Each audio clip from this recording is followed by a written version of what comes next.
కార్తీక పురాణం 27 విష్ణుదాసును పరీక్షించిన విష్ణుమూర్తి వైకుంఠ ప్రాప్తిని పొందిన విష్ణుదాసు. ఓ విష్ణు దూతలారా, భూలోక వాసులంతా ఎంతగానో దానధర్మాలు చేస్తున్నారు, నోములు వ్రతాలు ఆచరిస్తున్నారు.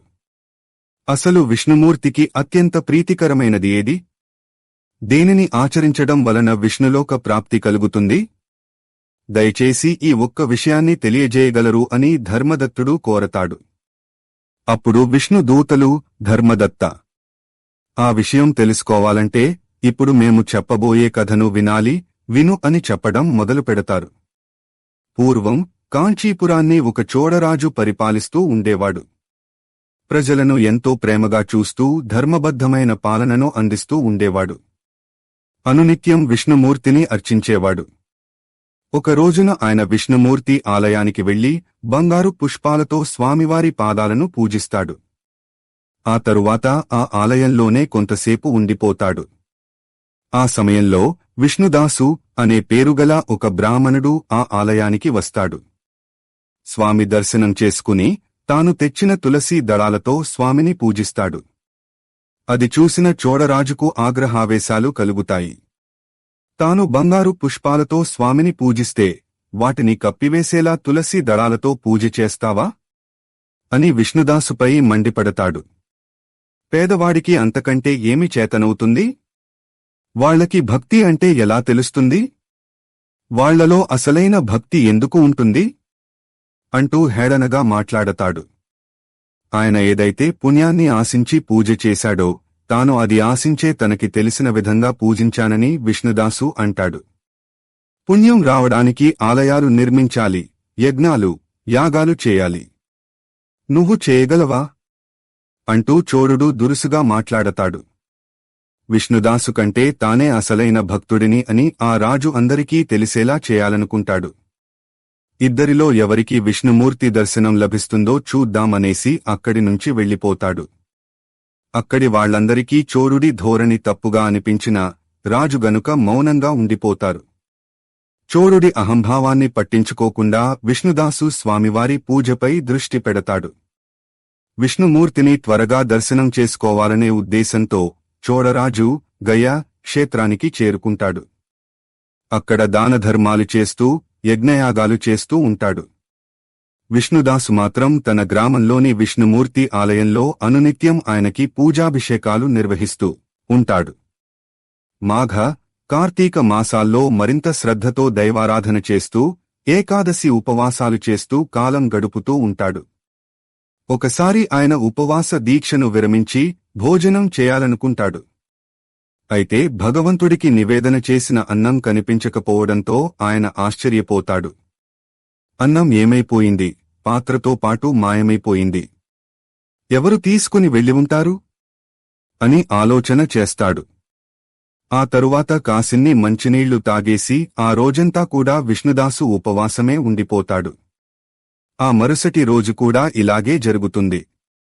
ఆయన నివేదన చేయడం, ప్రసాదంగా తీసుకుందామని అనుకునేలోగా పాత్రతో పాటు అన్నం మాయం కావడం జరుగుతూ ఉంటుంది. అలా వారం రోజుల పాటు జరుగుతుంది. ఈ వారం రోజుల పాటు ఆయన ఉపవాసమే ఉండవలసి వస్తుంది.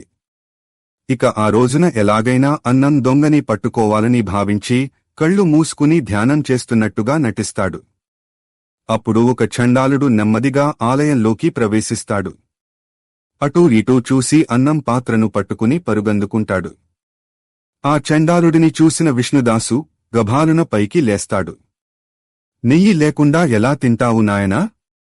ఇదిగో నెయ్యి తెస్తున్నాను ఉండు అంటూ నెయ్యి పాత్రను పట్టుకుని అతని వెనుక పరిగెడతాడు. విష్ణుదాసు మాటలను వినిపించుకోకుండా ఆయన చేతిలోని నెయ్యి పాత్రను చూడకుండా ఆ చండాలుడు మరింత వేగంగా పరిగెడుతూ ఉంటాడు. తనని పట్టుకోవడానికి వెంటపడుతున్నాడనుకుని భయంతో పరుగులు తీస్తూ రాయి తగిలి పడిపోతాడు. వెంటనే విష్ణుదాసు వచ్చి ఆయనను పైకి లేవదీస్తాడు. కంగారు పడవలసిన పనిలేదని, ఆయన తినే అన్నంలోకి నెయ్యి తీసుకుని వస్తున్నానని చెబుతాడు. అప్పుడు ఆ చండాలుడు చిరుమందహాసం చేస్తాడు. ఆయన స్థానంలో చతుర్భుజుడైన శ్రీ మహావిష్ణువు కనిపిస్తాడు. అప్పటివరకు చండాలుడిగా ఉన్న వ్యక్తి ఒక్కసారిగా విష్ణుమూర్తిగా మారిపోవడంతో విష్ణుదాసు నివ్వెరపోతాడు. స్వామి తనని పరీక్షించడం కోసమే అలా నాటకమాడాడనే విషయం ఆయనకి అర్థమైపోతుంది. ఆనంద బాష్పాలు వర్షిస్తూ ఉండగా వెంటనే ఆయన స్వామి పాదాలపై వాలిపోతాడు. స్వామి విష్ణుదాసును లేవనెత్తి హత్తుకుంటాడు. విష్ణుదాసు అసమానమైన భక్తిని అభినందిస్తాడు.